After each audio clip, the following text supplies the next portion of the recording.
विद्यार्थी मित्रांनो, आपण आज पेपर क्रमांक 41 पाहत आहोत. टोटल आपले तसे 44 पेपर झालेले आहेत. 44वा पेपर आज आहे. तर मध्ये काही जी रँक होती, पेपरची जी नंबरिंग होतं, त्यामध्ये काही चुका झाल्यामुळे तिथं AB असे केल्यामुळं टोटल हा 44वा पेपर आहे. 5वीचाही 44वा पेपर आहे, 8वीचाही 44वा पेपर आहे. चला आपण पेपरामध्ये पाहूया. गळे पान मुके खिन्न शिशिर मनात, स्तब्ध गोटले चैतन्य किती उदासी उरात. शिशिर ऋतू आहे, म्हणजे शिशिरामध्ये थंडीचे दिवस असतात.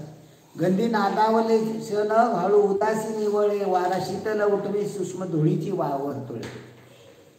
शुभ्र उंचावून गुढी चापा हर्षला पानात, आला वसंत वसंत साऱ्या मनात वाण मनात. शिशिरच्या नंतर वसंत ऋतू येतो. शुभ्र मल्लिका चमेली ऐन गंधाच्या बहरात मुग्ध, चांदणे मोहरे कडुनिंबाच्या उरात. कडुनिंबाला मोहर येतो. उग्र गंधाचे कवन आम्र मंजिरी आळवी, मुग्ध कोकिळेच्या कंठी फुटे पंचम पालवी.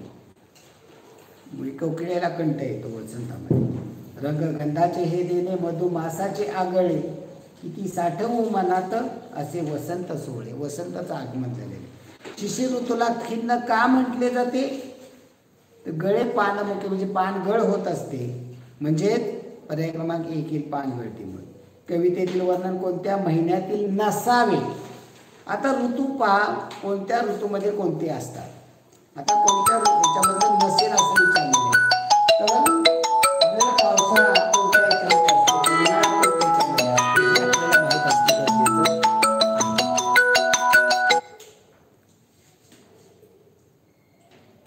चला पुढे पहा. तर इथं आषाढ महिन्यामध्ये पाऊस असतो. माघ चैत्र फाल्गुन, म्हणजे या ठिकाणी ऋतू माघ आणि फाल्गुन थंडीचे दिवस आहे. चैत्रामध्ये उन्हाळ्याची सुरुवात होते. मी तुमच्या हे लक्षात आले पाहिजे, ऋतू कोणते? चैत्र वैशाख ज्येष्ठ यामध्ये काय असतं? उन्हाळ्याचा कडक उन्हाळ्यामध्ये असतो. हे फाल्गुनमध्ये आपली होळी पेटली म्हणजे उन्हाळा सुरू होतो. हे फाल्गुन चैत्र वैशाख ज्येष्ठ हे कडक उन्हाळ्याचे. आषाढ श्रावण भाद्रपद आश्विन पावसाळ्याचे. कार्तिकपासून थंडी, दिवाळीपासून थंडी चालू होते, म्हणजे कार्तिक महिना सुरू होतो. दिवाळीचे दिवे पाहून थंडी सुरुवात होते, म्हणजे हे लक्षात राहिलं पाहिजे. हे कार्तिक. नंतर कोणताही महिना? मार्गशीर्ष पौष माघ, हे 4 महिने थंडी. म्हणजे कार्तिक असेल, कार्तिक मार्गशीर्ष पौष माघ या 4 महिन्याचा असेल, किंवा चैत्र वैशाख ज्येष्ठ या महिन्याचा असेल, त्यामुळे आषाढ येणार नाही. उदासी केव्हा निवडू लागते? उदासी वारा शीतल उठवी सूक्ष्म धुळीची वर्तुळे, म्हणजे वसंताचे आगमन होताना. त्यामुळे पर्याय क्रमांक काय पाहिजे? 3. संवाद काळजीपूर्वक वाचा. अजय, अरे मला आज एवढं हसायला काय झालं? सगळ्यांना पोट दुखेल हसून हसून. आई, अगं कॉलेजमध्ये परवा एक कार्यक्रम होता, त्याचा विषय होता, काय होता माहीत आहे? हसा आणि निरोगी राहा. असं होय, मग तुम्हा मित्रांचा हास्य क्लब अगदी रंगात आला इथं. आई, अगं या हसण्यावर बरेच संशोधनही झाले म्हणे. हो का? आम्हाला हे हसायला शिकलं पाहिजे मग. अगं भरपूर हसण्याने व्याधीमुक्त होता येतं असं म्हणतात. अजय, खरंच माणसाचा स्वभाव थोडा तरी विनोदी असावा, त्यामुळे तो इतरांच्या चेहऱ्यावर हसू फुलवू शकेल. अजयच्या कॉलेजमध्ये कोणत्या विषयावरचा कार्यक्रम आयोजित केला होता? हसा आणि निरोगी राहा. शब्द तशीच्या तसे आहे. पुढं अजयच्या मित्रमंडळाच्या एकत्रित हसण्याला कोणता शब्द वापरला आहे? हास्य क्लब. अजयच्या हसणाऱ्या मित्रमंडळाकडे पाहून आईला काय वाटते? आपल्यालाही हसायला शिकलं पाहिजे.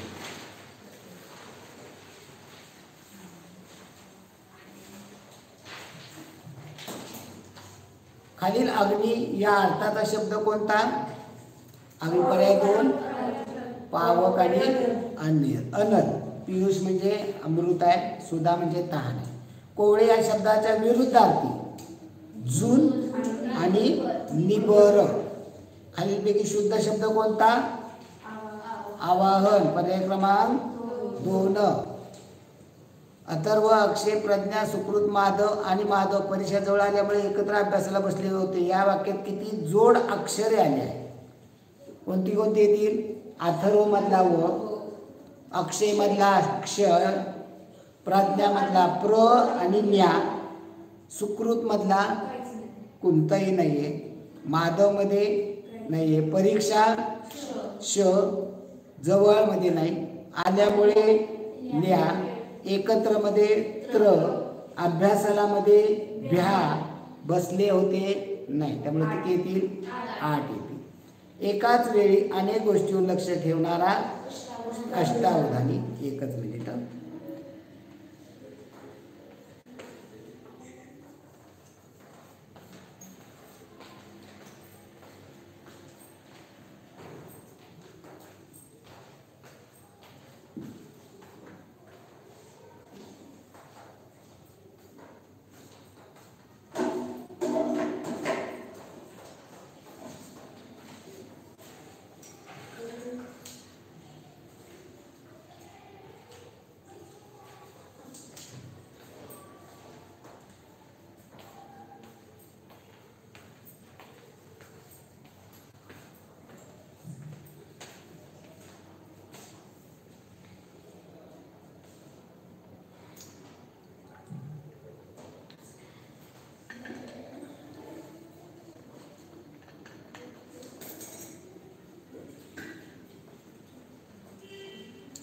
डोळ्यात केळ आणि कानात फुंकर या म्हणीचा अर्थ रोग एक आणि उपाय दुसरीकडे. म्हणजे रोग एका जागी तर उपाय दुसरीकडे.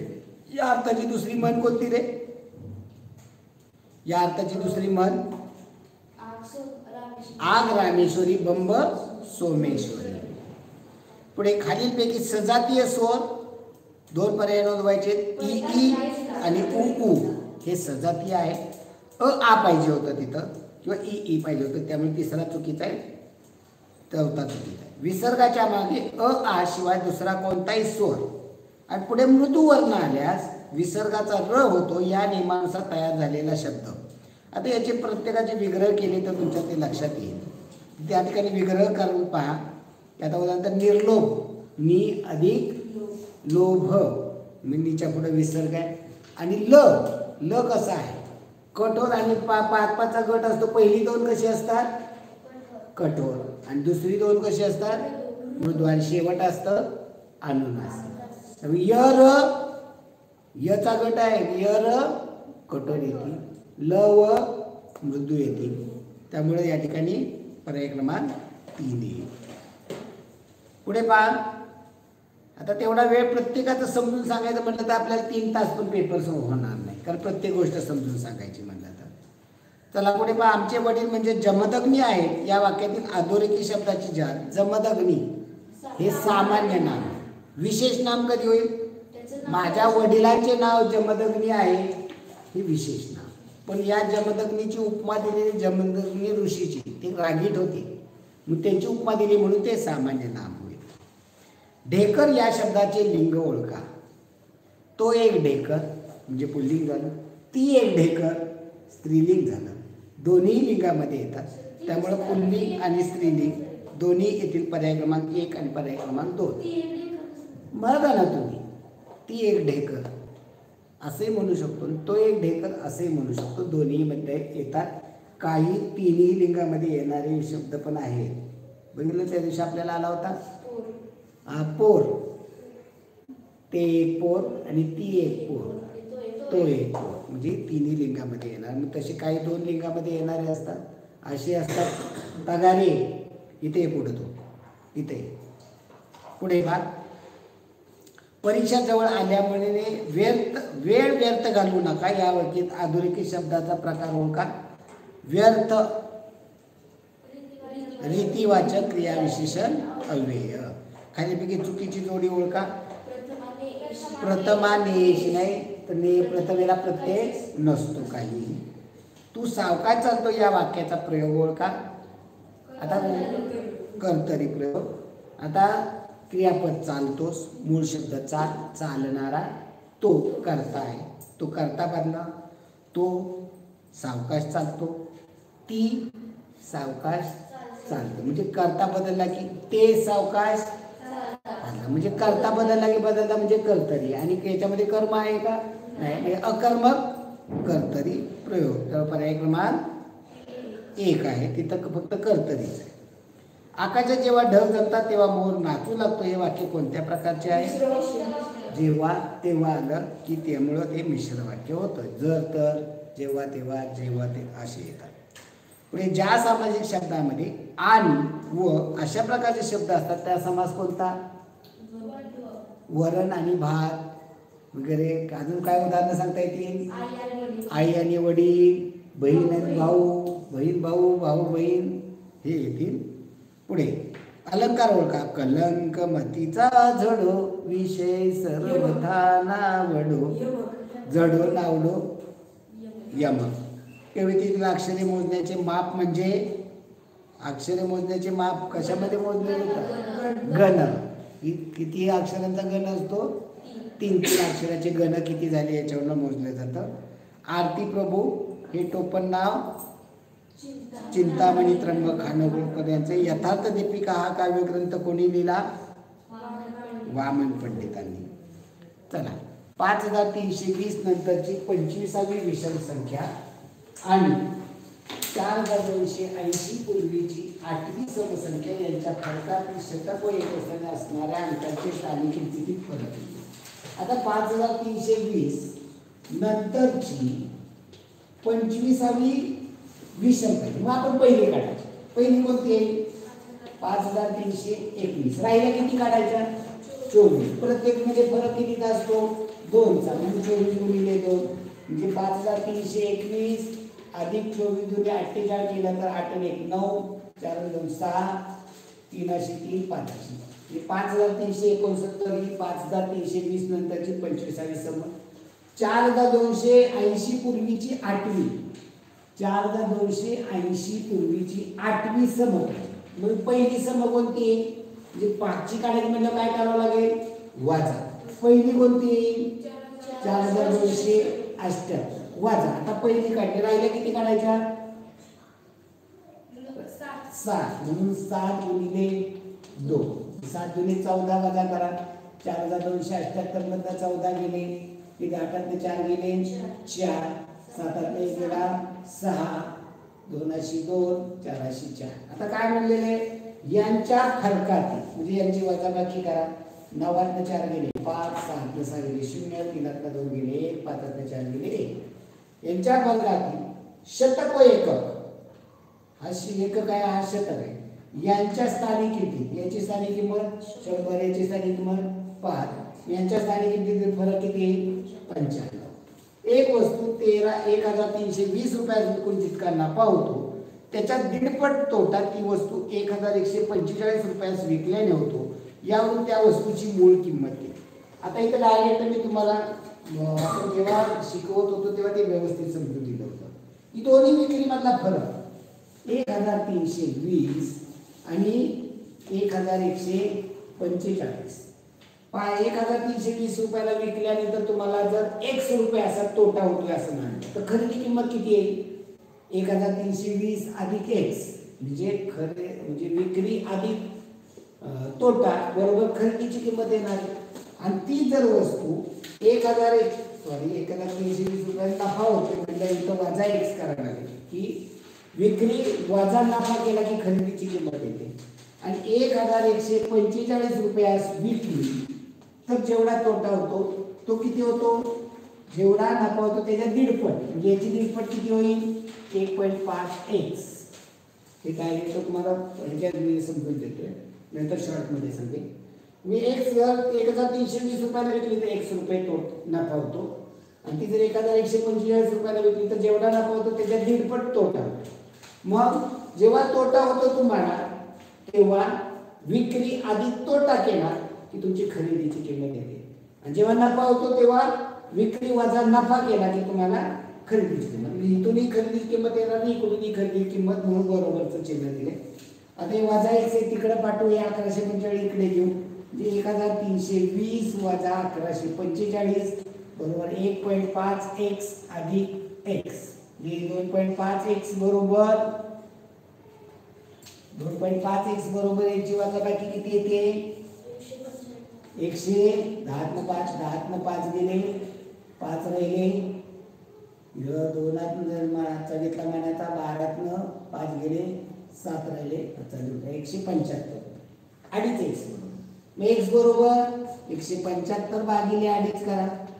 दशांश चिन्ह तुम्हाला त्रास देत असेल काढून टाका वरती एक शून्य 25 7 75 असेल वरचे शून्य शून्य x ची किंमत 70 आहे म्हणजे 70 रुपये तुम्हाला नफा होतो. जर 1320 रुपयाला विकली तर याच्यावर खरेदी किंमत येईल 1250 रुपये आणि ती जर वस्तू 70 ची डेटपट 105 रुपये जर तुम्हाला तोटा होत असेल तर 105 रुपये वजा केला तर 1145. इथं काय करायचं 1300 दोन्ही विक्री मधला फरक 1320 वजा 1145 आणि बरोबर नफा आणि तोटा यांची बेरीज करायची. नफा x होतो तर दीडपट तोटा होतो म्हणून x आणि दीड याची बेरीज करा आणि या दोन्ही विक्री मधला फरक काढा x ची किंमत काढा तेवढा तुम्हाला नफा किंवा तोटा होत असतो. त्याचं कसं सांगितलेलं आहे ते तुम्ही पहा.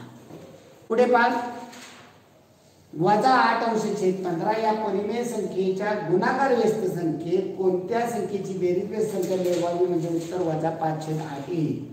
वजा 8/15 या परिमेय संख्येची गुणाकार व्यस्त काय येईल वजा 15/8 या संख्येच्या गुणाकार व्यस्त संख्येत याची गुणाकार व्यस्त या संख्येच्या गुणाकार व्यस्त कोणत्या संख्येची बेरीज व्यस्त म्हणजे उदाहरणार्थ x मानली तर याची बेरीज व्यस्त काय होईल x ही संख्या मिळवली आपण x ची किंमत काढणार आहे ना मग त्याची बेरीज व्यस्त संख्या काय येईल वजा x मिळवल्यास म्हणजे याची अधिक जिथं वाटले मी कंस टाकतो अधिक मिळवल्यास उत्तर वजा 5/8 येईल. उत्तर वजा 5/8. आता हे अधिक वजा काय होणार आहे वजाच होणार आहे. मग आता वजा 15/8 वजा x बरोबर वजा 5/8 मग हे वजा x ची किंमत काढली हे वजा 15/8 तिकडे पाठवून देऊ. हे वजा x बरोबर वजा 5/8 आणि हे अधिक 15/8 हे वजा आहे ते तिकडे गेले अधिक वजा अधिक इथं पहा चिन्ह छेद सारखाच आहे अधिक 15 वजा 5 10 येईल उत्तर म्हणजे वजा x बरोबर 10 x बरोबर काय इथं वजा चिन्ह आहे हे इकडलं कट केलं तर इकडे येईल x बरोबर वजा 10/8 हे उत्तर येणारे वजा 10/8 त्याला संक्षिप्त रूप द्या. संक्षिप्त रूप दिलं तर वजा 5/4 उत्तर वजा 1.1/4 किंवा वजा 5/4 पर्याय क्रमांक 2 आणि पर्याय क्रमांक 3. 0.0 0 1 6 9 ही संख्या खालीलपैकी कोणत्या संख्येची वर्ग संख्या असू शकेल. आता 4 संख्येच्या अगोदर दशांश चिन्ह आहे 129 तर कशाचा वर्ग आहे 13चा मग 2 4 च्या अगोदर येते 2 च्या अगोदर घ्यायचं म्हणजे काय 0.1 3 चा तो वर्ग आहे त्यामुळे पर्याय क्रमांक 2 येईल आणि पर्याय क्रमांक 4 येईल किंवा वजा अधिक 0.1 3 चा वर्ग देखील अधिक येतो आणि वजाचा केला तरी वजा वजा चिन्ह जातं त्यामुळे पर्याय क्रमांक 2 आणि 4. 1 अंश छेद 20 गुणिले 10 अधिक 10 अंश छेद 80 वजा 8 छेद 1 अंश छेद 8 गुणिले 20 बरोबर किती. आता इथे काय करायचं पहा हे 20 गुणिले 10 अधिक 1 अंश छेद 10 गुणिले 80 वजा 1 अंश छेद 8 गुणिले 20. आता या ठिकाणी कोणता नाही घेतला याच्यामध्ये 10 20 आणि 80 8 पण आहे ओके 8 पण आहे पण इथे छेद सारखा करावा लागेल आपल्याला या ठिकाणी छेद सारखा करूया सोडूया याचा लसावी काय येईल 800 ओके 20 10 200 होईल 200 ची किती पट करावी लागेल 4 पट अधिक इथे 80 ची पट 800 च्या विद्याची 1 पट 1 होईल वजा इथे किती पट करावी 20 60 60 असे म्हणजे 5 पट करावी लागेल याची पाचपट केली अंशाची पाचपट 5 4 आणि 5 5 वजा 5 0/800 मध्ये उत्तर काय येईल 0 पर्याय क्रमांक 3 3a अधिक 4b अधिक 5c आता गुणिले आहे त्याला आता हे संपूर्ण गणित सोडवावं लागेल.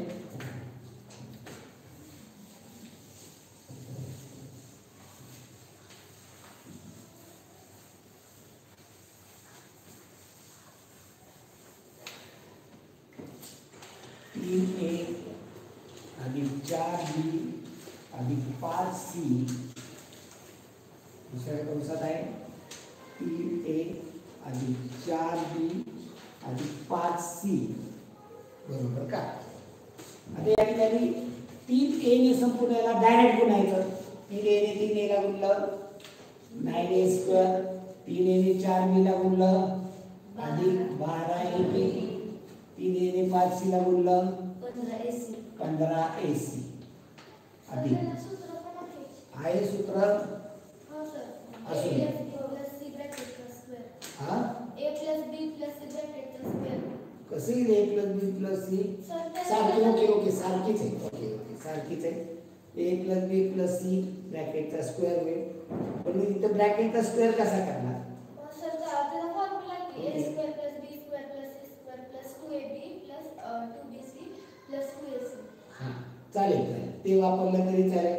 या ठिकाणी a plus b plus c a plus b plus c चा स्क्वेअर बरोबर इथे a square plus b square plus c square plus 2ab plus 2bc plus 2ac हे जरी वापरलं तरी काय हरकत नाहीये.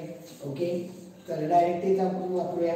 तर पहिल्या पदाचा वर्ग केला 9a² दुसऱ्या पदाचा 16b², तिसऱ्या पदाचा 25c² प्लस या दोघांचा गुणाकार 12ab प्लस या दोघांचा गुणाकार 4×25bc प्लस पहिल्याचा तिसऱ्याचा 15ac. ओके सर तर 40 bc आणि 30ac येणार कारण गुणिले 2 आहे. सॉरी 12×24ab इथे 40bc आणि इथे 30ac लक्षात आलं नाही फक्त गुणाकार केले दुप्पट करायचे राहून गेले. चला 3 सेंटीमीटर 4 सेंटीमीटर 6 सेंटीमीटर बाजू असलेल्या 3 लोखंडी भरीव इष्टिकेची ते वितळून त्यापासून नवीन घन तयार केला तर त्या घनाच्या बाजूची लांबी किती असेल. आता पहा 3 सेंटीमीटर 4 सेंटीमीटर व 6 सेंटीमीटर बाजू असलेले 3 लोखंडी भरीव इष्टिका चिती वितळवून म्हणजे त्या इष्टिका चितीचं घनफळ आणि त्या घनाचं घनफळ कसं असणार आहे सारखं असणार आहे. मग हे सेंटीमीटर मध्ये आहे इष्टिका चितीचं घनफळ लांबी गुणिले रुंदी गुणिले उंची बरोबर जे घन होणार आहे त्याचे लेंथ लांबी रुंदी उंची सारखीच असते म्हणजे त्याची बाजू x मानली तर त्याचा घन होणार आहे. मग याचं घन केलं 4 × 24 24 त्रिक 72 x घन बरोबर 72. मग याचं घनमूळ काढावं लागेल आपल्याला 3 × 12 येते. सर 3 लोखंडी दिले 3 लोखंडी भरीव म्हणजे त्याला 72 गुणिले आधी 3 करावं लागणार. इष्टका किती आहे तो या 3 लोखंडी भरीव इष्टिकाची 3 दिल्यात इष्टिकाची 72 ची 1 असणार 72 1 असणार म्हणजे त्याला गुणिले 3 केला 216 ची 3 असणार. याला गुणिले 3 आहे 216 बरोबर x घन 6 चा घन आहे म्हणजे x बरोबर काय येईल याचं घनमूळ काढावं लागेल याचं घनमूळ काढावं लागेल म्हणजे 6 सेंटीमीटर. आता पर्यायामध्ये 6 सेंटीमीटर आहे का नाही पर्याय 6 सेंटीमीटर नाही. मग याचं रूपांतर आपल्याला वेगवेगळ्या परिमाणात करावं लागेल मिली सेंटी डेसी मीटर पर्यंत जाऊया. मग 6 सेंटीमीटर सेंटीमीटर मध्ये घ्या पहिला मिली केले त्याचे 60 मिली आहे का नाही म्हणजे पहिला चुकलं. आता त्याचं डेसी सेंटीमीटर नंतर नाहीये डेसी मध्ये केलं तर 0.6 डेसी आहे का नाहीये. मीटर मध्ये केलं तर 0.06 मीटर आहे का आहे. चौथा पर्याय 0.06 पुढे डेका आहे एकामध्ये गेले तर 0.006 आहे का? आहे. पर्याय क्रमांक 3 आणि 4. 7 गुणिले 4 गुणिले 5 वजा 2 बरोबर 19 हे समीकरण बरोबर ठरवण्यासाठी योग्य ठिकाणी कंस घाला. कोणतं उत्तर आहे सांगा? चौथा. म्हणजे 7 अधिक 4 गुणिले 5 वजा 2 5 वजा 2 3 3 4 12 12 अधिक 7 19 पर्याय चौथा. सोबतच्या ओ केंद्र असलेल्या वर्तुळात जास्तीत जास्त किती लघु वर्तुळखंड आहे? पहिले ह्याच्यात 2 आहेत, आतल्या ह्याच्यात 2 आहेत, त्याच्या आतल्या ह्याच्यात 2 आहेत. त्यामुळे पर्याय क्रमांक नाही हा त्या 4 आहेत. त्याच्या आतल्या ह्याच्यात फक्त 2 आहेत आणि सगळ्यात आतल्या ह्याच्यात एकही नाही. एका बॉक्समध्ये निळ्या लाल पिवळ्या रंगाचे पेन आहेत. निळ्या व लाल पेनांची सरासरी 15. आता निळा आणि लाल यांची सरासरी 15 म्हणजे एकूण किती झाले? 30 झाले. नंतर काय म्हणले? लाल व पिवळ्याची सरासरी 27. लाल आणि पिवळ्या यांची सरासरी 27 म्हणजे एकूण 54 झाले. लाल आणि पिवळा निळ्या लाल पिवळा यांची सरासरी 22 आहे. निळा लाल आणि पिवळा यांची सरासरी 22 म्हणजे एकूण किती झाले? 22 3 66 झाले. तर विचारलेले निळ्या व पिवळ्या पेनाची सरासरी किती? आता इथं यात एकदा घेतले तर याची किती येते? बेरीज 66 येते. आता इथं दोनदा घेतले तर किती येते बेरीज? निळ्या आणि पिवळ्याची विचारली. दोनदा घेतले. आता इथं दोनदा लाल येणार आहे, दोनदा पिवळा आहे, दोनदा निळा. मी दोनदा निळा अधिक दोनदा लाल आणि अधिक दोनदा पिवळा याची बेरीज किती यायला पाहिजे? एकदा घेतले तर 66 येते, दोनदा घेतले तर 66 दुने 132 यायला पाहिजे बेरीज. मग 132 मधनं ही वजा करा 84. याची बेरीज 132 मधनं 84 गेले किती येतील? 84 8 92 92 4 म्हणजे निळ्या आणि पिवळ्याची बेरीज किती येणार आहे? 48. सरासरी किती येईल? 24. निळ्या आणि पिवळ्याची सरासरी 24 असणार आहे. 12/320 या पूर्णांकाचे शतमानात रूपांतर करा. 12/320. आता याचं 10 100 1000 करता येते का? नाही करता येते सर. संक्षिप्त रूप देऊन दुसरं काय करू शकत नाही ना आपल्याला. इथं संक्षिप्त रूप द्यावं लागेल. बाबा किती 4 ने भाग जाईल.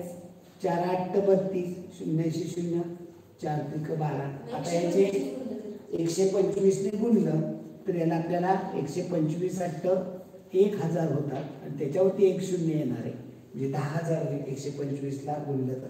आणि 125 3 375 दशांश चिन्ह 4 संख्येच्या अगोदर येईल म्हणजे 5 7 3 0. उत्तर येईल 0 दशांश चिन्ह 0 3 7 5. हे लक्षात डोकं चाललं पाहिजे. शतमान रूपांतर गुणिले 100 करायचं. आता याचा नाही हे आपण काहीच गरज नव्हती रे. याचं आपल्याला शतमानात करायचं असेल तर गुणिले टक्के करायचे, गुणिले 100 करायचं असतं. इथेच गुणिले 100 करणं गरजेचं होतं.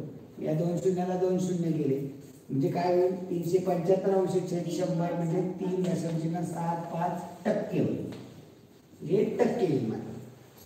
पुढे घड्याळ दर 5 मिनिटांनी 3 सेकंद मागे पडते तर ते घड्याळ एका दिवसात किती वेळ मागे पडते? 5 मिनिटाला 3 सेकंद. मग आता दिवसाची सेकंद पहिला मिनिटं केली पाहिजे. दिवसाचे 24 तास असतात.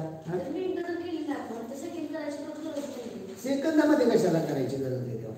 5 मिनिटाला 3 सेकंद म्हणजे इथं एक तर केलं पाहिजे 60 मिनिटाचा तास म्हणजे 12 पट केली पाहिजे. 5 मिनिटाला 3 सेकंद मग 60 मिनिटाला याची 12 पट जाईल. याची 12 पट केली 36 सेकंद म्हणजे एका तासाला 36 सेकंद. मग दिवसात किती असतात? 24 तासाला 36 गुणिले 24 एवढे सेकंद होणार आहे. आता याची 36 गुणिले 24 गुणाकार करणार 22 त्याला 60 केलं की तुम्हाला काय येणार आहे? मिनिट. मग आता पहिल्या सेकंदामध्ये 2 सेकंदामध्ये आता 2 सेकंदामध्ये ते पर्याय करता येतील का? 24 44 बरं करूया आपण 24 44 कट होतंय. 14 24 त्रिक 72 14 72 4 76 10 86 864 सेकंद हे पहिला पर्याय आहे. आणि पुन्हा त्याची मिनिटं करायची म्हणजे त्याला भागिले 60 करावं लागेल. मग 6 ने भागलं 6 10 60 6 36 आणि इकडे 24 44 144 छेद 10 म्हणजे काय उत्तर येणार आहे? कशाला घालवायचे 10 एक छेद म्हणल्यानंतर 14.4 म्हणजे हे 14.4 आधीच कशात सांगितले आपण मिनिटामध्ये म्हणजे हे 14.4 म्हणजे आपल्याला याची मिनिटच करावी लागते. दशांश चिन्ह 14.4 मिनिट आहे. अरे कट होतात पण ते 24 सेकंद कसे कळणार नाही ना म्हणून ते सेकंदामध्ये काढावं लागेल. आता मी सांगितलं मिनिट 14.4 मिनिट मी याला गुणिले 60 केलं म्हणजे त्याला वरच्याला 60 चौक 24 होतात. म्हणजे या मिनिटाचे 0.4 मिनिट आहे. मी याचे सेकंद काय म्हणले यालाच फक्त गुणिले 4 केलं 0.4 गुणिले 60 केलं 60 चौक 240 होते. दशांशाने एका संख्येच्या आधी हे 24 सेकंद 14 मिनिटं 24 सेकंद याला दशांश चिन्हामध्ये लिहितात 14.4 मिनिट. त्यामुळे पर्याय क्रमांक 3 आहे पहिला आणि तिसरा. 85 मीटर बाजू असणाऱ्या चौरसाभोवती पटांगणाच्या आतील बाजूस सभोवती 5 मीटर रुंदीचा रस्ता तयार केला तर रस्त्याचे क्षेत्रफळ आता 85चं बाजू असणाऱ्या पटांगणाने आतल्या बाजूने 5 मीटर रुंदीचा रस्ता केला तर बाहेरच्या चौरसातनं आतल्याचं वजा करायचं तर ते इकडे बुडा म्हणजे इथं बाहेरच्या याचं 85 गुणिले 85 म्हणजे 85चा वर्ग किती येईल 5चा वर्ग 25 आणि 8 नवे 72. आता आतलं इथे 5 गेलं इकडे 5 गेलं म्हणजे राहिले किती 75चा वर्ग 5चा वर्ग 25 7 8 56 वजा केले तर 12 6 गेले 6 1600 हे रस्त्याचं क्षेत्रफळ येणार आहे. पुढे 39 सोबतच्या आकृतीमध्ये एक रेषीय बिंदू कोणत्या पर्यायात दाखवले आहे?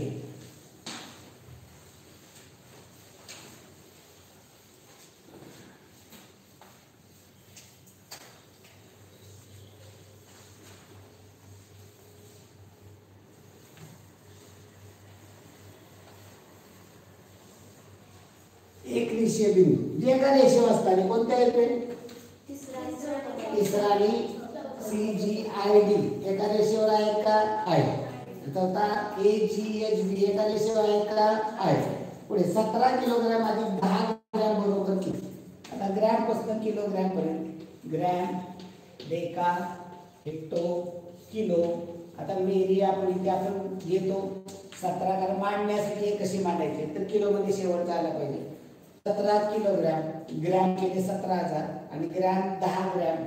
आता याची बेरीज करायची 0,1071. आता उत्तर ग्रॅम मध्ये सांगितलं तर काय होईल 17,000 10 ग्रॅम आहे का उत्तर नाही. आता डेका मध्ये सांगितलं तर काय होईल 1701 डेका ग्रॅम आहे का नाही. किलो मध्ये हेक्टर मध्ये सांगितलं तर आहे का नाही. किलो मध्ये सांगितलं तर 17.01 आहे. पर्याय क्रमांक 3 दोन कुठं आहे 3 आहे. 0.0001 बरोबर. आता हे दशांश चिन्ह काढून टाकायचं म्हटलं तर पुढे किती घर पुढे न्यावं लागेल 1 2 3 4 5 म्हणजे एकावर 5 शून्य असणाऱ्या संख्येने गुणावं लागेल आणि एका 5 शून्य असणाऱ्या संख्येने भागायचं. याने गुणलं तरी दशांश चिन्ह पुढे गेलं 5 घर छेदामध्ये काय राहिलं एकावरती 5 शून्य म्हणजे 81 गुणिले 81 छेद 10चा किती असणार आहे हा 5वा. मग हा 81 म्हणजे 3चा चौथा गुणिले 10चा वजा 7. कुठला पर्याय दुसरा m वजा 2n वजा p अधिक m वजा n वजा m वजा p अधिक n बरोबर किती. आता इथे घालवायचं m वजा 2n वजा कंसामध्ये p अधिक m वजा n वजा m वजा p कंस पूर्ण वजा पी अधिक एन. आता इथे अगोदर घालू अधिक एन ला वजा एन घालवला अधिक पी ला वजा पी घालवला. आता इथे काय राहिलं एम वजा 2n वजा वजा वजा वजा काय होईल अधिक एन वजा पी अधिक एन. आता इथे एन कुठे नाही एनच आहे पा इथे अधिक एन इथे अधिक एन म्हणजे काय होणार आहे अधिक 2n हा वजा 2n कॅन्सल होते राहील काय एम वजा पी. 30 60 90 चा आता पर्याय आहे का हे एम वजा पी नाही एकदम काय करायचं याचे कॉमन काढायचा. काय करायचं की वजा कॉमन काढला तर इथे काय वजा एम अधिक पी म्हणजे असंच मांडलं असेल. आता हे वजा वजा काय होणार अधिक एम वजा अधिक वजा हे असं पण असू शकेल वजा पी वजा एम. कुठला आहे पर्याय वरचा आहे का खालचा आहे खालचा आहे. चला 30 60 90 च्या त्रिकोणात 30 अंश समोर कोणाची बाजूची लांबी कर्णाच्या 30 60 90 चं त्रिकोण काय असतं बा 30 60 90 चं सांगा x √3 2x. मग 30 अंश समोरची जर काय म्हणले कर्णाच्या बाजू कर्णाच्या बाजूच्या निम्मे असतात. पुढे एडी ची लांबी काढायची आहे. आता पहा या ठिकाणी आकृती हे 4 आहे हे 4 आहे म्हणजे किती 4√2. आता इथे दिलेलं आहे ही 4√2 ही बाजू एकरूप दाखवली तरी विचार इथे काटकोन आहे म्हणजे 4√2 आणि 4√2 चा वर्गाचा किती उत्तर किती 8. कसं काढलं 4√2 चा वर्ग काय येईल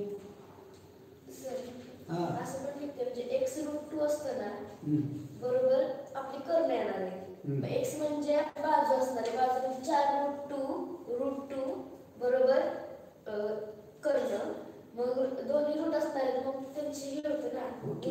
मला समजून द्यायचं तुला आलं ग याला काय तागारे खाली मान घालून बसले त्याचं काय लक्ष नाही त्याच्याकडं.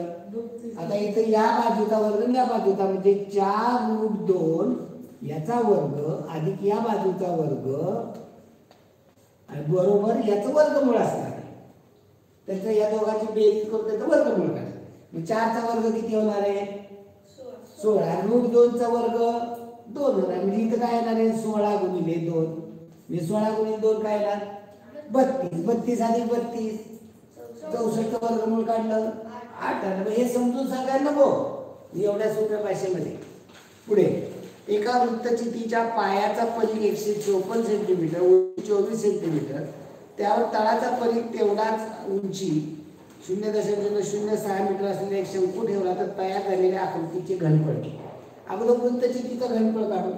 ही वृत्तचिती आहे या वृत्तचितीवरती एक कोण शंकू ठेवलेला आहे. आता वृत्तचितीचं घनफळ काय येणार आहे परीघ म्हणजे पायाचे क्षेत्रफळ गुणिले उंची.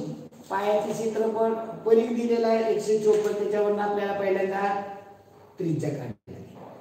मग परिघाचं कसं काय सूत्र आहे पाय डी बरोबर 154 22 अंश छेद 7 डी बरोबर 154 डी बरोबर 154 गुणिले 7 भागिले 22 22 7 54 आणि 7 7 49 डी किती डी 49 आला म्हणजे आर किती येणार आहे 24.5 त्रिज्या आली 24.5 उंची याची दिलेली आहे 24 आणि मग त्याचा आपल्याला वृत्तचितीचं आपल्याला काय करावं लागेल घनफळ वृत्तचितीच्या घनफळाचं काय सूत्र आहे pi r square h pi r square h ने 22 अंश छेद 7 गुणिले रेडियस किती आहे 24.5 गुणिले 24.5 गुणिले 24 इथे 7 ने भाग जाईल 7 त्रिक 21 आणि 7 5 35 याचा गुणाकार करावा लागेल ते या वृत्तचितीचे 22 त्रिक 66 नाकरा 77 गुणिले 24.5 गुणिले 24 हाही गुणाकार करूया.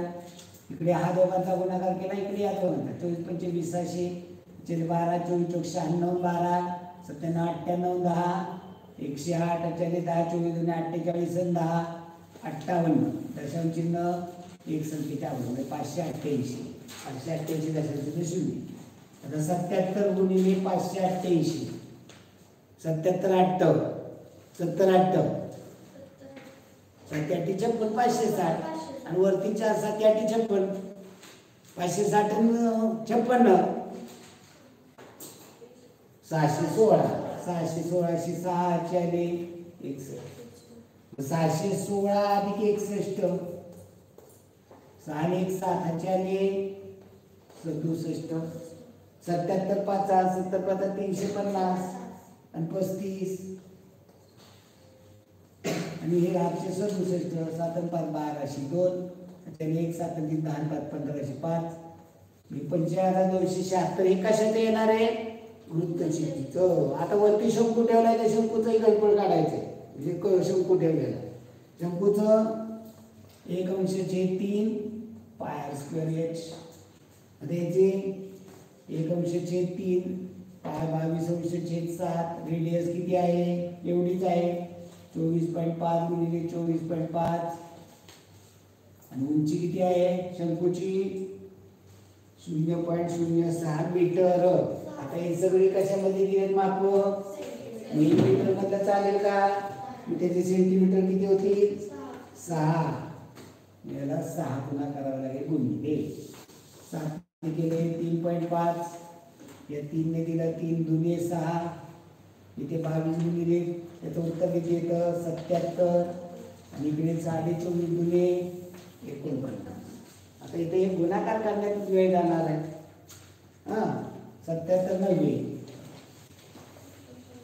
इथं पहा गुणाकार मी कसा करतोय ते 77 गुणिले 49 9 7 63 3 4 6 या 9 7 63 4 7 28 याची बेरीज 8 आणि 6 14 3 1707 आजच्याले 1 4 6 2 8 आणि 9 9 हे आजच्याला गेले आणि मग 4 7 28 आणि 9 37 37 73 हे वरच्या शंकूच आलं आणि मग याची बेरीज 6 3 9 7 7 14 8 2 10 0 5 3 8 1 9 49 49 49 0 49 पर्याय क्रमांक 2 चौकोन पी क्यू आर एस हा समांतर भुज चौकोन आहे. मेजर ऑफ अँगल पी बरोबर 2x क्यू बरोबर 5x अधिक 5 आहे तर त्या चौकोनाचे चारही कोणांची मापे किती समांतर भुज चौकोन त्याच्या समोरासमोर बाजू समांतर असतात.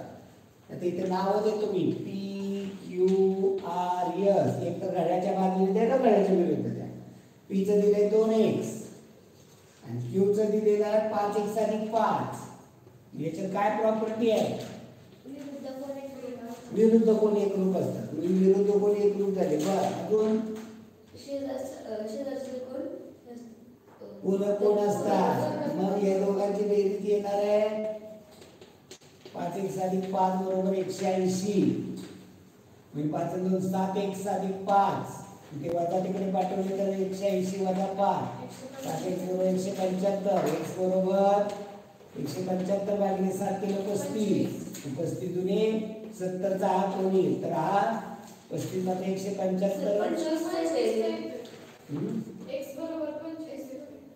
7 ने होतो 25 25 दुने 50 चा हा कोण येईल आणि हा 130 चा कोण येईल 50 130 50 130 पर्याय क्रमांक 2 एका गोलाची त्रिज्या 21 सेंटीमीटर तर गोलाचे घनफळ 4/3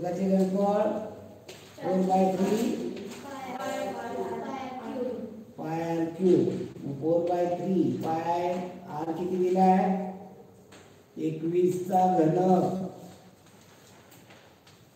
7 त्रिक 21 ला 21 गेला 21 चा वर्ग 441 गुणिले 22 गुणिले 4 आता गुणाकार केला 22 चौक 88 तर मग गुणक बसावं लागेल हे पाडेपाडेत ना 22 चा ते निघाला अगोदर हा गुणाकार करा 22 एके 22 2 चले 2 22 चौक 88 2 90 22 चौक 88, 9 97 गुणिले 4, 4 दुने 8. बघा पर्याय कट होतोय का याच्यावरनं? नाही. 4 दुने 8, 4 शून्य 0, 4 7 28 8, 4 ने 36 2 38. निम्म झाल्या पर्याय कट झाला. हे पण पर्याय दुसरं हित आले की पर्याय कट झाला. चला पुढे सोबत आकृती पी क्यू रेषा पी क्यू आर या पॅरलल आहे.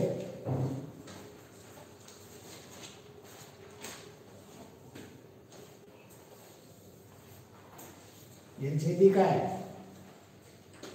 ए बी 8 दिलेले आहे. ए बी 8, ए सी 20, हे संपूर्ण दिलेले 20, एक्स वाय 6, एक्स वाय 6. तर एक्स झेड विचार मी संपूर्णच विचारलं. मी याचं जे गुणोत्तर आहे तेच याचं गुणोत्तर असतं. मी या संपूर्ण रेषेला 20 ला 8, जसं हे संपूर्ण मांडलं वर छोटं खाली मांडलं, मी संपूर्ण वरती एक्स माना त्याला खालचं 6 मांडली काय एक्स बरोबर 20 गुणिले 6 भागिले 8. हा संपूर्ण 20 ला किती बाजू आहे 8. मग या संपूर्ण याला 6 म्हणजे 20 ला 8. आपल्याला विचारलंय कोणतं त्याच्यानुसार बदलायचं आपण. जर आपल्याला विचारलं असतं एवढंच विचारलं असतं तर मग मी याची मांडणी कशी केली असती सांगतो तुला. थांब जरा मी सांगतो मांडणी कशी केली असते. चला 8 ला इथे 2 ने लावला 4, इथे 3, 4 एके 4, 4 पंचमी 5 त्रिक 15. हे संपूर्ण अंतर किती येणार आहे 15. आता जर तुला एवढंच विचारलं असतं तर आपण 15 6 गेले 9 असं काढणार का नाही. म्हणजे तुला पहिल्यांदा हे उत्तर काढावं लागणार पुन्हा एवढं काढावं लागणार. मग हे डायरेक्ट काढायचं म्हणलं तर काय करायचं मांडणी. त्याची मांडणी काय करायची ज्या पद्धतीने त्यांनी सांगितलेलं आहे की हे 8 आहे हे किती 12. याचं तू समीकरण कसं मांडते झालं 8 तास 12 कर 6 प्रश्नचिन्ह. पण वरती काय लिहायचं तू ठरवायचंय. 12 वर लिहायचं का 8 वर लिहायचं तू ठरव. काय घ्यायचं वर 12/8. आता पहिल्यांदा खालचं घेतलेलं मग इथं वर खालचं घ्यायचं वर. इथं काय माहित नाही एक्स छेद 6 मांडली. एक्स बरोबर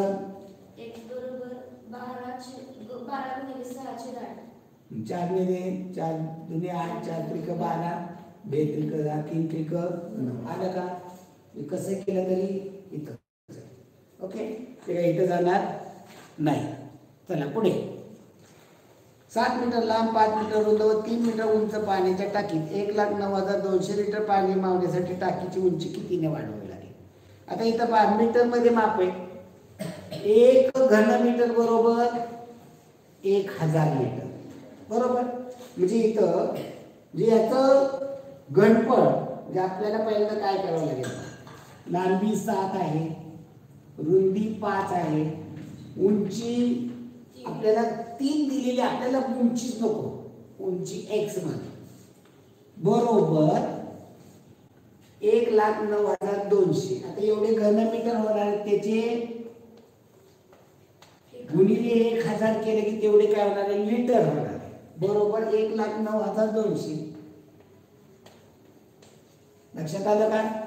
आता उंची काढायची त्यात दिलेली उंची वजा केली की तेवढी उंची वाढवावी लागेल. म्हणजे इथे x बरोबर काय होईल 1,09,200 गुणिले काय हे सगळे भागिले येतील 7 गुणिले 5 गुणिले 1000. 2 शून्य घालून टाकू. चला 7 ने घालवा 7 एके 7 35 7 रुपयाच्या. चला इथे 5 ने घालूया येऊन द्या दशाची 5 त्रिक 15 5 एके 5 5 दुने 10 भागिले 10 करायचे. म्हणजे तो दशाची नाव निघले सगळे 3 दशांची 1 2 मीटर. आता किती दिली उंची 3 मीटर. वाढवावी किती लागेल 0.12 मीटरने वाढवावी लागेल. म्हणजे ती आहे का उत्तरामध्ये 0.12 मीटर नाही. तर मग याची काय करावं लागेल परिमाणामध्ये रूपांतर करावं लागेल. हे मीटर आहे मीटर मिली,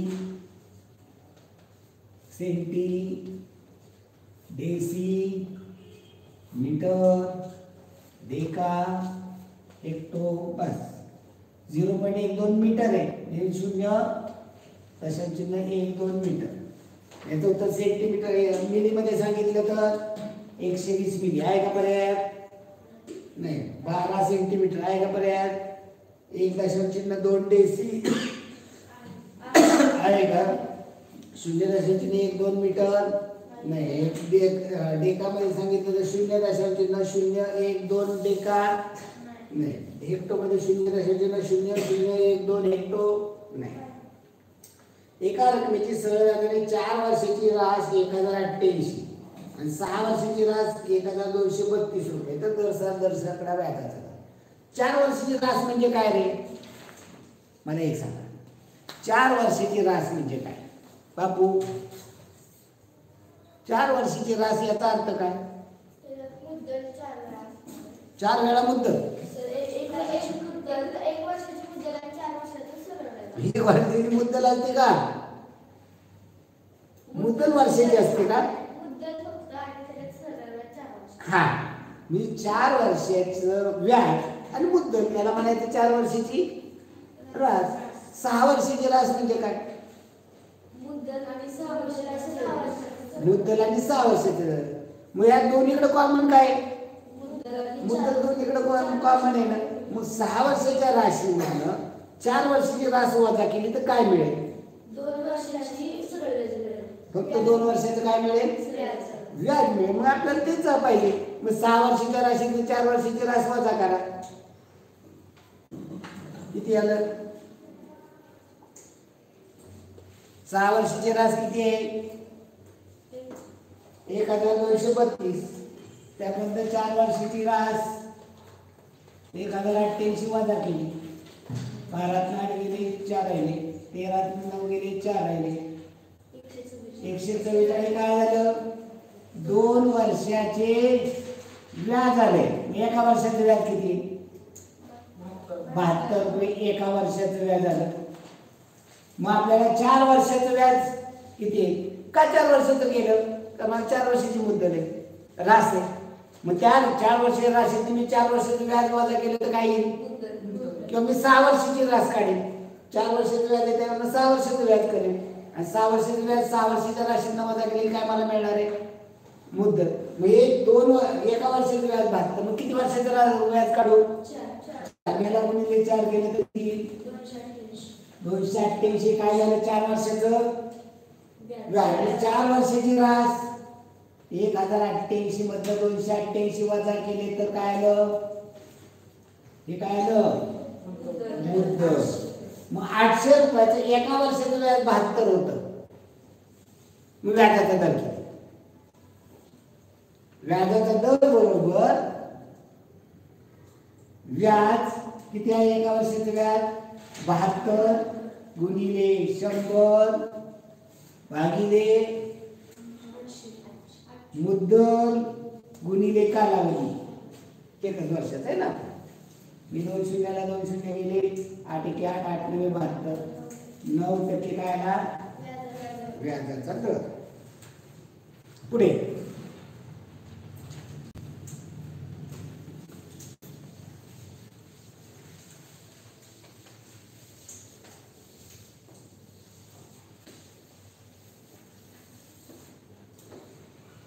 जर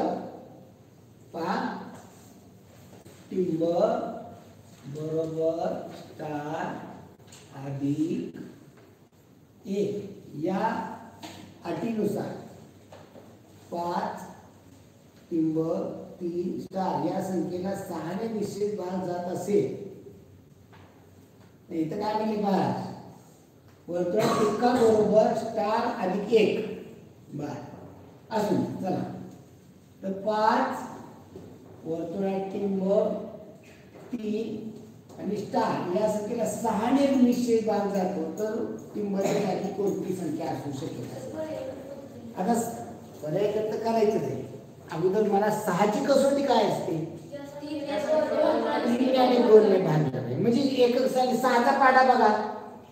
साठी 6 second 12 second 18 second 20 second 30 second 30 second 45 60 13 9 54 57 एक अक्षराने काय सगळे समज म्हणजे एक अक्षराने काय येणार आहे 2 4 6 8 0 मधला मग इथं बघा स्टारच्या जागी आपल्याला विचारलं का नाही एक अक्षराने कोणता असू शकेल एक अक्षराने इथं 2 4 6 8 किंवा 0 असणार ओके आता इथं 6 ने भाग जातो म्हणल्यावर आता 6 ने भाग इथं 2 ने भाग जातोय सगळ्यांना ओके आता इथं घेतला आता 3 ने भाग जाणार आहे मग 3 ने भाग जाण्यासाठी या ठिकाणी कोणता अंक घ्यावा लागेल आता इथं 2 घेतला 2 आणि 3 5 5 10 म्हणजे इथं काय पाहिजे 2 म्हणजे इथं 2 असेल तर जाईल नंतर इथं 4 घेतला 4 आणि 3 7 आणि 5 12 म्हणजे इथं काय पाहिजे 0 1 असेल 6 घेतला इथे तर 6 3 9 5 14 म्हणजे इथं काय पाहिजे 1 असेल 8 घेतला तर 8 3 11 8 3 11 5 16 म्हणजे 2 असला म्हणजे आला 2 0 घेतला तर 0 3 3 5 8 म्हणजे काय असणार आहे 1 असणार म्हणजे या ठिकाणी 2 किंवा 0 कसं आलं शून्य कधी घेतलं 4 3 7 5 12 ओके 0 म्हणजे या ठिकाणी जर हे अंक असतील तर या ठिकाणी काय येईल अंक 0 1 2 कुठला पर्याय मध्ये पर्याय कोणता आहे 1 आणि 3 7 कुठे येतो 7 कसा येते 5 3 8 7 15 ओके ओके 0 घेतल्यावरती येतो तिथे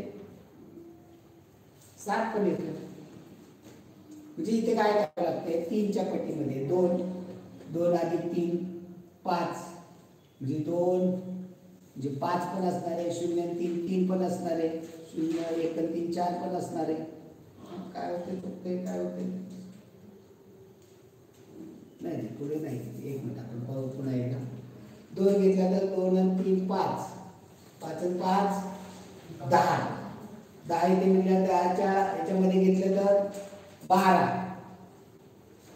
10 बेरीज आहे मग 10च्या 12 एक येते नंतर 15 बेरीज आणायची म्हणलं तर इथं काय घ्यावं लागेल 5 म्हणजे 2 पण घेता येतो 5 घेतला तर जाईल का जाईल नंतर 7 कसं 10 आणि 8 18 म्हणजे 8 पण घेतला तरी जाईल म्हणजे इथे 2 आणि 3 5 आणि 5 10 10 2 12 घेतला भाग जातोय 3 ने 10 5 15 घेतला भाग जातोय 10 8 18 घेतला भाग जातो एवढे 3 आता 0 जर इथं घेतला 0 आणि 3 3 3 आणि 5 8 मग 8 मध्ये 1 मिळवला तर येतो म्हणजे 8 बेरीज येते 8 मध्ये 1 मिळवला येतोय नंतर 8 मध्ये 4 मिळवले तरी त्याला 3 ने भाग जातोय नंतर 7 मिळवले तरी जातोय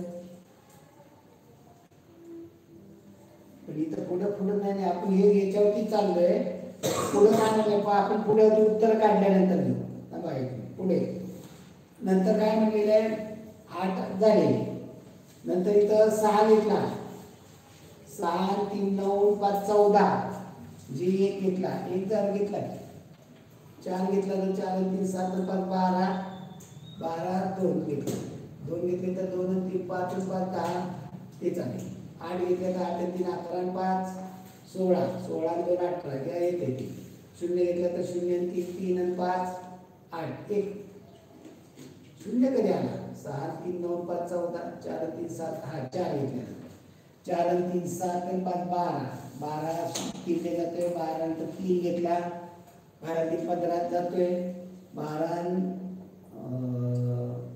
6 हे घेतले तरी जाते म्हणजे हे सगळे अंक असले तरी जात आहे 1 2 3 4 5 6 7 8 पण दुसरं त्यांनी काय दिलं इथं क्रायटेरिया स्टार अधिक 1 या ठिकाणी 2 असेल तर इथं किती पाहिजे 3 चालतोय का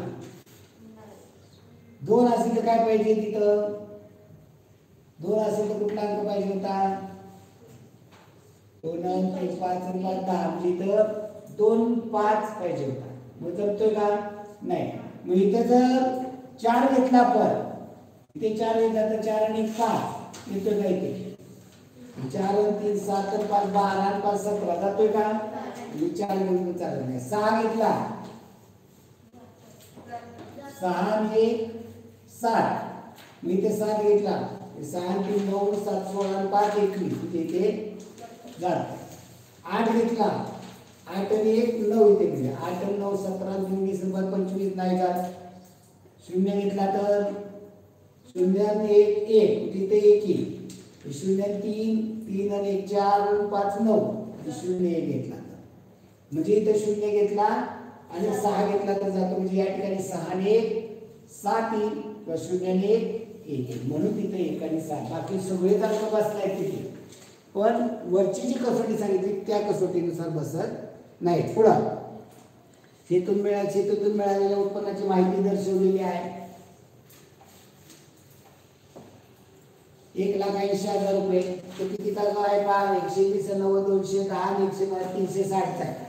1,80,000 भागिले करा 360 गुणिले 1800 चुकले कितीचा आहे पहिला 120 चा गावात. इथं संक्षिप्त रूप लावलं तर काय येणार आहे रे 36 पंचे 180 50 120 गुणिले 50 केलं तर गव्हाचं उत्पादन किती आहे 12 पंचे 60 वर 2 शून्य गावातनं 6,000 ज्वारीतनं 90 गुणिले 5 केलं तर हा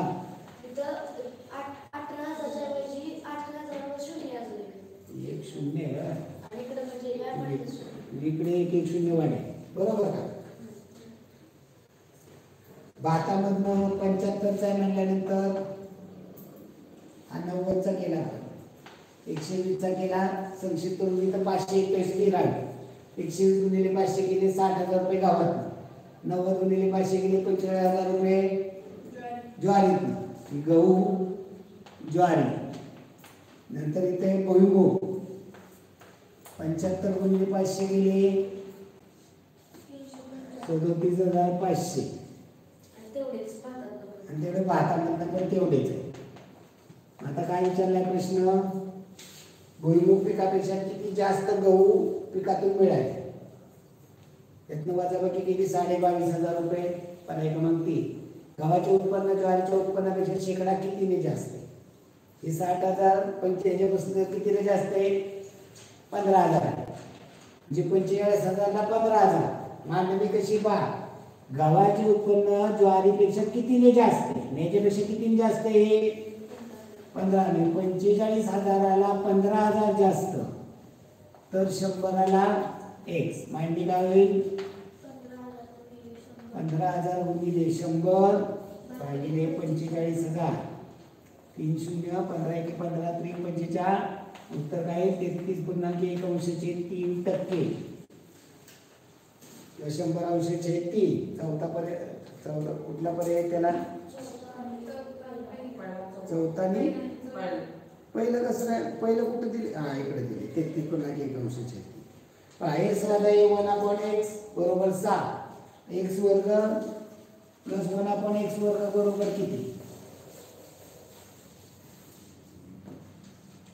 x वजा 1/x चा वर्ग केला तर इथे 7 चा वर्ग त्याचा वर्ग केला पहिल्या पदाचा वर्ग मधल्या पदाचे चिन्ह या दोघांचा गुणाकार काय येईल x म्हणजे 1 याची दुप्पट 2 अधिक 1/x वर्ग बरोबर आहे 7 चा वर्ग 49. आता इथं वजा 2 येते तिकडे पाठवून द्या इकडे राहिलं काय x वर्ग अधिक 1/x वर्ग बरोबर 49 अधिक 2 51. कुठला पर्याय येईल तिसरा. एका समद्विभुज लघुकोन त्रिकोणाची समद्विभुज ही दोन बाजू सारखे आहे परिमिती 36 त्याच्या असमान बाजूची लांबी 10 आहे 36 मधनं 10 वजा केले 26 म्हणजे ही बाजू किती येईल 13 ते एका असमान बाजूने एकमेकांना जोडले असमान बाजूने एकमेकांना जोडले म्हणजे 13 झाले 13 झाले तर या आकृतीचे क्षेत्रफळ आता क्षेत्रफळ काढायचं म्हणजे याचं काय पाहिजे कर्ण पाहिजे. हा कसला झाला? समभुज चौकोन झाला. कर्ण काटपणात उभा कमी 10 आणि 5 5 होईल. 13 5 5 12 13 म्हणजे हा कर्ण किती होणार आहे? कर्ण 24 होणार. मग इथं याचं क्षेत्रफळाचं काय सूत्र आहे? 1/2 कर्ण 1 गुणिले कर्ण 2 बे 5 10 24 5 20 120 चौरस मीटर. 7/3 बरोबर किती? 7/3 बरोबर 2.3 रिकरिंग. पर्याय क्रमांक 2. खाली काही त्रिकोणाच्या बाह्यकोनाचे माप दिले आहे. तर कोणत्या पर्यायाचे बाह्यकोनाचे माप असलेला त्रिकोण काटकोन त्रिकोण असेल? चौथा 125 आणि 145 तर बाह्यकोन असेल. एका त्रिकोणाचा बाह्यकोन पहा. डायरेक्ट उत्तर तुम्ही घेतो. आता मी ते काटकोन त्रिकोण काढतो. मी ते काटकोन त्रिकोण बाह्यकोनाचे माप त्यावर खाली काही त्रिकोणाच्या बाह्यकोनाची मापे दिली आहे. कोणत्या पर्यायातील बाह्यकोनाची मापे असलेला त्रिकोण काटकोन त्रिकोण असेल. आता इथं काय आहे? बाह्य त्रिकोणाच्या बाह्य कोणाच्या मापाची बेरीज किती असते? 360. मग 360 मध्ये एका वरची वजा करायची. 125 आणि 150 चौथ्या पर्यायाची डायरेक्ट घेतो. त्याची बेरीज किती येते? 270. म्हणजे तिसरा काय असणार आहे? बाह्यकोन 90चा असणार. म्हणजे तिसरा बाह्यकोन 90चा असेल तर त्याचा अंतरकोन किती असणार आहे? 90. आणि मग याच्यावरनं 145चा बाह्यकोन आहे. मग त्याच्या अंतरकोनाची बेरीज किती येणार आहे? या असंलग्नची बेरीज 135 होणार आहे. कारण इथं 125 145 आहे. हा इथे किती 55चा आणि हा 35 आहे. 90 आणि 55. म्हणजे एका ठिकाणी इथं बाह्यकोनाच्या मापाची बेरीज 360. हा नियम वापरायचा. या दोन बाह्यकोनाची बेरीज करायची. 360 मधनं घालवायची. 90 आली तर तो काटकोन. गटातील संख्या कोणत्या प्रकारची आहे? अपरिमेय संख्या आहे सगळ्या. आणि वास्तव संख्या. वास्तव संख्या ज्या संख्या रेषे दाखवता येतात त्या सगळ्यांना म्हणतात. अमृताने काही वह्या ज्या रकमेला घेतल्या त्याऐवजी प्रत्येक वही 1.25 किमतीला घेतली असती तर त्या रकमेत तिला 8 वह्या कमी मिळाल्या असत्या. तर तिने एकूण किती वह्या खरेदी केल्या? किती केल्या? एकाच आलं नाही. आणि काय केले तिनं? वह्या ज्या रकमेला घेतल्या त्याची 1.25 रुपयाला घेतली असती वही, 100 रुपयाला वही घेतली असती आणि 125 रुपयाला वह्या घेतली असते तर 8 वह्या कमी मिळाल्या असत्या. इथं पर्यायी पद्धत वापरा तुम्ही. 40. इथे कितीचा फरक पडतोय? 100 रुपयाच्या 40 वह्या खरेदी केल्या. किती उत्तर येईल? 4. ओके. 125 रुपयाने वह्या खरेदी केल्या तर 4000 भागिले 125 केलं. 125 375 आणि 125 दुने म्हणजे इथं 32 रुपये आहेत. म्हणजे किती कमी मिळाल्या तिने? 8 वह्या कमी मिळाल्या. पुढे रोहितने 20% नफ्याने सानिकाला विकला. सानिकाने तो 30% नफ्याने मयुरीला विकला. मयुरीने ते 25% तोट्याने 3159 रुपयात गौरीला विकला. तर तो पगार रोहितने किती रुपयास विकला? आता पहिल्यांदा पहा. 25% तोट्याने 3159ला मयुरीने विकला. मग मयुरीची खरेदी किंमत काढायला लागली. 25% तोटा कधी होतो? 100 रुपये खरेदी आणि विक्री 75. मग तिने विकला केवढ्याला? 3159. मग तिची खरेदी किंमत काढायला लागली. x बरोबर 3159 गुणिले 100 भागिले 75. 25 3 75 25 चौक 100 3 ने घालवा. 3 1 3 3 0 0 3 5 15 3 53 1053 चौक 4 1 1202 4 5 20 आणि 1 21 4 1 4. हा कोणी विकला? मयुरीने. ही मयुरीची खरेदी किंमत आहे. मयुरीची ही कसली आली? खरेदी. मग हा मयुरीनं खरेदी केला, ती विक्री किंमत कोणाची आहे? सानिकाची. मी सानिकाने तो 4212 रुपयाला विकला. मी सानिकाची ही विक्रीची किंमत आहे. मग सानिकाला 30% नफा झाला. मग 30% नफा कधी होतो? 100 रुपये खरेदी, विक्री 130 रुपये. मग सानिकाची खरेदीची किंमत आहे 4212. नाही सॉरी, विक्रीची किंमत आहे सानिकाची 4212. तर तिची खरेदी किंमत काय? भांडी होईल एक्स बरोबर 4212 गुणिले 100 भागिले 130. शून्याला 1 शून्य झाला 13 त्रिक 39. 3 राहिले 3 31. 13 दुने 26. 5 राहिले 13 52 गुणिले 10 केलं 3240. ही कोणाची आहे? सानिकाची विक्रीची किंमत आहे. म्हणजे सानिकाची खरेदी किंमत आहे. सानिका खरेदी. सानिकाची खरेदी किंमत म्हणजे ती कोणाची आहे? रोहितची विक्रीची किंमत. रोहितची विक्रीची किंमत आपल्याला विचारलंय काय?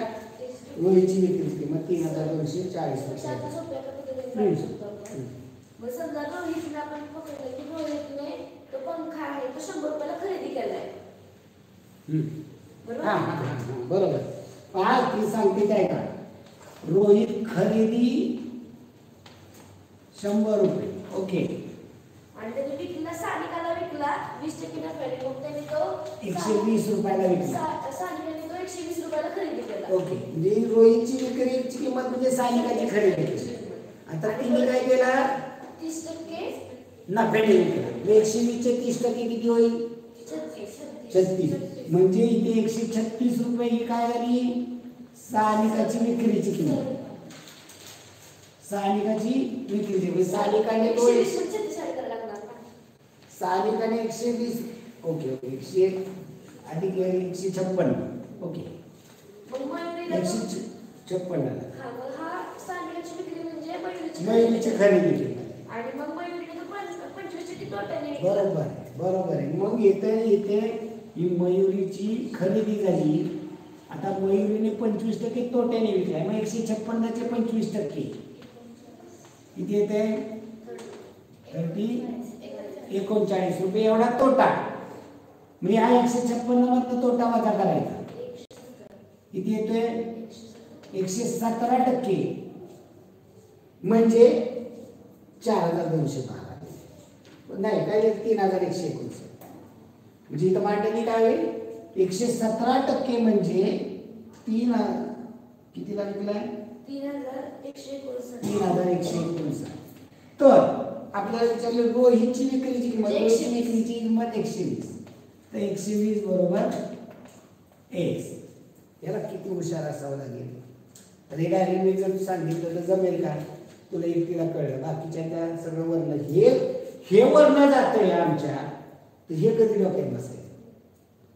अशी थोडी असतात. वर्गामध्ये 100चा वर्ग असला ना 4-5 मुलांना हे फक्त कळतं, बाकीच्यांना कळत नाही.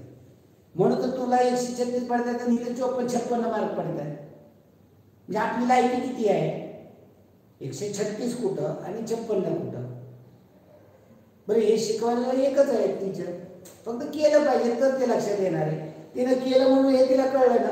एवढं सगळं काम वाचलं ना तिचं. पण हे काय अवघड आहे अशातलाही प्रश्न नाही. बघा उत्तर येते काय? जे एक्स बरोबर काय होईल? 120 गुणिले 3159 भागिले 117. आता 117 भाग जाणारी संख्या असते. असं कधी होत नाही की भाग जाणार. मग 13 निघालो. 13 17 13 दोन्ही 26. 5 राहिले 5 5 5 13 52 13 39. पुन्हा 9 निघालो. 4 3 7 2 9 जातो. 9 2 18 आणि 9 7 63. 12 120 गुणिले 27 घेतलं तर 12 साठी 84. 12 गुणिले 24 आणि 8 30. 3040 रुपये आले का इथं? आपलं उत्तर किती आले? काय चुकला गुणाकार? 12 साठी 84. 4 4 8 12 24 आणि 8 32. जी या पद्धतीने होणं गरजेचं आहे तर शक्य होणार आहे. आपल्याला काय त्याला 2 तास म्हणलं 3 तास म्हणलं तरी लागेल ना वेळ. असा जर पेपर घ्यायचा म्हणलं तर आपल्याला काल परवा गणिताच्या पेपरला किती झाले ते 65 प्रश्न झाले. किती 60 झाले. मग ह्याला किती वेळ घालवायचा त्याला आपल्या हातामध्ये आहे. तेवढा वेळ आपल्याकडे पाहिजे. बरोबर का नाही? वाजले किती? 9:30 वाजले. 5 मिनिटं जेवढं होईल तेवढं होईल. चला पुढे. ए बी सी या तिन्ही संख्या प्रमाणात आहे. जर ए बरोबर एम प्लस एन व सी बरोबर एम मायनस एन असल्यास बी ची किंमत किती? आता 3 संख्या प्रमाणात असतील तर काय असतं? ए गुणिले सी आणि बी बरोबर बी चा वर्ग. हा मी हे सांगता आलं पाहिजे तर उपयोग आहे. ए बी सी या जर 3 संख्या प्रमाणामध्ये असतील तर ए इंटू बी बरोबर बी चा वर्ग. ए इंटू सी पहिल्या आणि तिसऱ्या संख्येचा गुणाकार बरोबर मधल्या संख्येचा. इथं किमती भरायचे. ए ची किंमत किती आहे? एम प्लस एन आहे. आणि सी ची किंमत किती आहे? एम मायनस एन आहे. याचा गुणाकार काय होणार आहे? M square minus N square बरोबर बी स्क्वेअर आहे. वर्गमुळात याचं वर्गमूळ काढलं तर याचं वर्गमूळ निघेल. उत्तर काय येणार? बी बरोबर वर्गमुळात M square minus N square पर्याय क्रमांक 3. एका संख्येच्या वर्गमूळाच्या घनमुळाची तिप्पट 648 तर ती संख्या कोणती? तर कशाची तिप्पट आहे? 648 भागिले 216. हे काय येणार आहे? वर्गमुळाचे वर्गमूळ येणार आहे. वर्गमुळाचा घन आहे सर. एका संख्येच्या वर्गमूळाच्या घनाची म्हणजे कशाचं घन आहे? हा 216 6 म्हणजे याचं घनमूळ पुन्हा काढावं लागेल 6. तर ती संख्या कोणती? तर त्या संख्येचं 36. याचा वर्ग करावा लागेल 36. 36च्या वर्गमूळ 6 आणि 6च्या घन 216. 216ची तिप्पट 648. उलट जावं लागेल. चला पुढे. सोबतच्या आकृतीत काय? ओके मांडी केली तर येईल ना, नाही केली तर काहीच येणार नाही. आता बा चक्रीय चौकोन दिलेला आहे. चक्रीय चौकोनामध्ये काय असतो नियम? एस आर क्यू 116 दिलेला आहे. आता या ठिकाणी हा व्यास दाखवलेला आहे. नाही व्यास नाही दाखवलेला. जीवाय एस पी क्यू किती आपल्याला विचारलं. हा 116 असेल तर हा कितीचा येईल? चक्रीय चौकोना समोरासमोर कोणाची बेरीज 180 असते. 64चा येईल. आता काय म्हणलेले त्यांनी? एस पी क्यू विचारलं. एस पी क्यू 64 झालं गणित. ए वर्ग बी चा चौथा सी चा पाचवा डी चा तिसरा या गुणाकाराची कोटी किती? 14 त्याची बेरीज. एका वस्तूला छापील किंमत 20% सूट देतो तरी 10% नफा होतो. तर त्या वस्तूची छापील किंमत 9,999 असेल तर खरेदी किंमत. आता तुझ्या पद्धतीने जाऊ. छापील किमतीवर दुकानदार 20% सूट देतो. छापील किंमत 100 रुपये धरली तर 20% सूट किती होईल? 80 रुपयाला विकतो तरी 10% नफा होतो. मग 10% नफा कधी होतो? 100ची वस्तू 110 ला विकतो. इथं अशी मांडली. तिथं थोडंसं दशांश चिन्हात अडचणीचं येईल. इथं आपल्याला कसं करावं लागेल? एका वस्तूवर 20% सूट दे. छापील किंमत 9,999. त्या 20% सूट कधी मिळते? 100 रुपयाची वस्तू 80 रुपयाला विकली तर इथं 9,999ची केवढ्याला विकावी लागेल? एक्स बरोबर 9,999 गुणिले 80 भागिले 100. एक शून्य गेला. इथे दशांश चिन्ह टाकूया आपण. म्हणजे कितीला होईल? 20% सूट देतो रे. हा बरोबर 20% सूट. इमर्जन्सी हा आणिच गेला.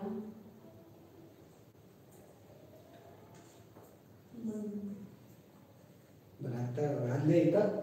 तेच विचारायचंय श्रेयसला. आता त्यात कसं विचारायचं तुमचं ते फोन करा ना श्रेयसला. केला त्याचा फोन आला तेच विचारायचंय तुम्हाला. काय? त्याला यायचंय इकडं. कुणाला? श्रेयसला. श्रेयसला येऊन सापडणार आहे का? तसं नाही. त्याच्या मम्मीने त्याला फोन केलता आणि तो म्हणते माझा तोच एक मित्र होता तर मग मला यायचंय ते विचारतोय.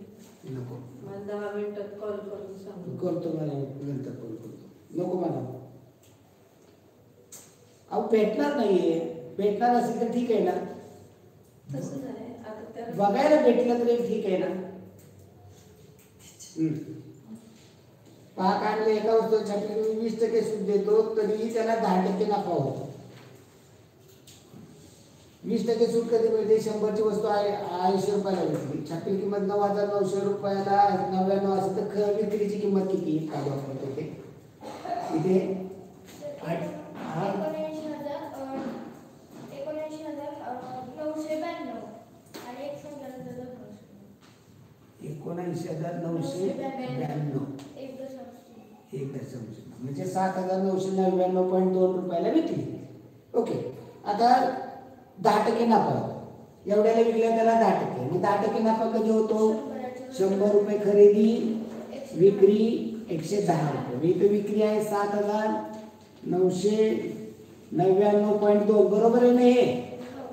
ओके, मांडणी एक्स बरोबर 7,999.2 गुणिले 100 भागिले 100.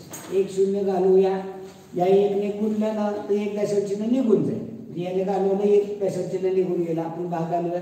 आपली 77 2 राहिले 11 2 22 7 राहिले 7 वरती 19 आपली 77 2 राहिले 11 2 22 7,272 रुपये ही खरेदीची किंमत आहे.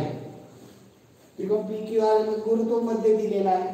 त्रिकोणामध्ये हा गुरुत्व मध्ये दिलेला आहे. एल हा गुरुत्व मध्ये काय करतो? 2 विभाजन करतो. क्यू एस 9.6 आहे, संपूर्ण 9.6 आहे. 2 विभाजन केलं तर आपल्याला विचारलं क्यू एल ही 2 भागाची किंमत विचारली. येथे 3 भाग केले तर 3.2 चे होतात, 2 भाग 6.4. एका गावची लोकसंख्या 5,000 आहे, ती दरवर्षी 16% वाढते तर 2 वर्षांतर किती? चक्रवाढ व्याजाचं A is equal to P into bracket 1 plus R upon 100 raised to M. Principal आहे 5,000 गुणिले सांगा आधी नाही गुणिले बेरीज किती येईल? 116 अंश छेद 100चा वर्ग होईल.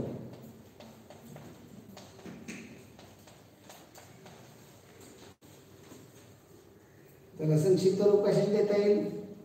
116 ने वाढते, 16% वाढते.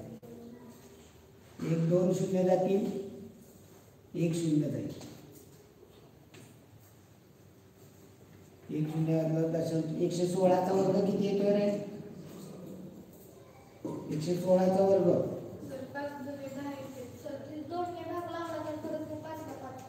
हो की, पण आपल्याला 1 शून्य ठेवलाय ना मी, तो घालवल्यानंतर काय होणार?